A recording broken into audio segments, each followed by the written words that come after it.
હાલો mummy, મારે અહીંયા નથી રહેવું, તમે પપ્પાને મોકલો મને લઈ જાય.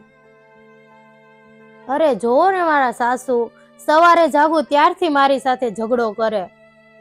હું સવારે વહેલા જાગીને બધું જ ઘરનું કામ કરું છું, છતાં મને નાની નાની વાતે ટોક ટોક કરે છે. કંટાળી ગઈ છું હવે હું સાવ. નથી રહેવું મારે અહીંયા.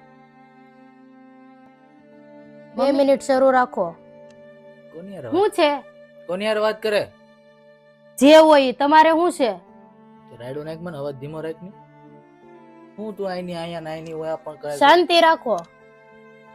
હાલો મમ્મી, હું તમને 5 મિનિટ પછી ફોન કરું. હું છું કઈ નથી છું. તો આ તરબૂચ જેવડું મોઢું કરીને કેમ બેઠી? હા તો સમજાવો ને મમ્મીને એકવાર. નાની નાની વાતે ઝઘડા કરવાના. હું કંટાળી ગઈ છું હવે સાવ. હું થયું? પૂછો મમ્મીને. તને એલી કેટલી વાર કીધું તારે નાની નાની વાતમાં કઈ નહીં બોલવાનું. મમ્મીની આદત છે બોલવી. પણ મને વગર કામને શું કરવાને ખીજાય છે? વગર કામનો મારી સાથે શું કરવાને ઝઘડો કરે છે? પણ તું મોટી છો, એક કાને સાંભળીને આ કાને કાઢી નાખ ને બાપા. મારે જેવું કરવાનું. તું સમજદાર છો, તું તો કર. તું સાની રહી જાવ, મમ્મીને કહેતો તું સાની રહી જા. મમ્મી, તમને મેં કેટલી વાર કીધું તમારે હવે આ ઉંમરે છે ને ખાલી નિત્યમને હાસવવાનો છે. તમારે હવે બીજું કઈ ટેન્શન નથી લેવાનું. અને ઘરનું કામ છે ને એ નીતું કરી નાખશે. અને હું આ રોજ રોજ તમે ટક ટક ટક ટક ઝીણી ઝીણી વાતમાં બોલા બોલી કરો છો. એક તો અમારે ઓફિસની મગજમારી ખૂટતી ન હોય અને ઘરે આવી તો આ ઘરે કકળા. હવે તો બે હળી મળીને રહ્યો. ઈ કોકની દીકરી છે ને, તમે તમારી દીકરીને જેમ રાખો ને એમ એને રાખો ને. કહી દીધો ને તું. બસ હવે સાની રહી જા. જો કહી દીધો ને તું એ સમજજે ને એને મેં કહી દીધું એ સમજ છે. હાલો જમવા બેસી જાય. હવે તને કહું જમવા બેસી જાય ને તું છે ને તારા મમ્મી ની હારે રે ને એમ જ આ મમ્મી હારે રહેજે, બરાબર? એટલે છે ને બાંધવાનું નહીં થાય. સમજતા શીખો હવે. હાલો ઉભા થાવ. હાલો હવે તરબૂચ જેવું મોઢું છે, અનાનસ જેવું કરો. હાલો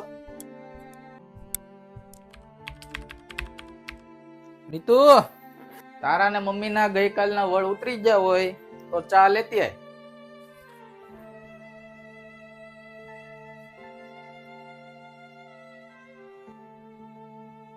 હવે પાછું શું થયું? કઈ નહીં નિકુંજ, ગઈકાલ માટે જે થયું એના માટે સોરી. આજ પછી એવું ક્યારેય નહીં થાય. અને અત્યારે જ હું મમ્મી પાસે જઈને માફી માંગુ છું. આજ પછી હું કોઈ દિવસ મમ્મી જોડે ઝઘડો નહીં કરું. જો સાંભળ, તને તારી ભૂલ સમજાય છે? ઓકે, એનાથી મોટું કાંઈ નથી. કાંઈ વાંધો નહીં. મેં ગઈકાલે મમ્મીને કીધું હતું, તને તારી ભૂલ સમજાઈ ગઈ. પણ હવે આગળથી ક્યારેય ઝઘડો ન થાય એનું ખાસ ધ્યાન રાખવાનું. અને એક એવો વિચાર કરવાનો કે ભાઈ આપણા દાદા અને દાદી ને મતલબ જૂના જમાનામાં તને ખબર જ છે બધા ભેળા મળીને રહેતા, હારે રહેતા, બધામાં હપ હતો. શું કામ હતો? કેમ કે એકબીજાને સમજતા. એટલે આપણું પહેલાનું જે કલ્ચર હતું, બરાબર, આપણા દાદા વખતનું, એને યાદ કરવાનું કે એ બધા ભેળા રહેતા, હપીને રહેતા. એ રીતે અત્યારે રહ્યો ને. હું કામને ઝીણી ઝીણી વાત તમે મગજમાં ફિટ કરીને બેહો છો, એના લીધે જ બાંધવાનું થાય છે ને. મેં તને ગઈકાલે કીધું હતું કે એક કાને સાંભળ અને બીજા કાને કાઢી નાખ. જેટલું નથી મગજમાં રાખવાનું એટલું બધું કાઢી નાખવાનું. જેના લીધે ઝઘડો થવાનો છે એટલું કાઢી જ નાખો ને. એને પકડીને નથી રાખવાનું. છોડતા શીખો. આ હંમેશા યાદ રાખજે, તો જ લાંબુ હાલશે.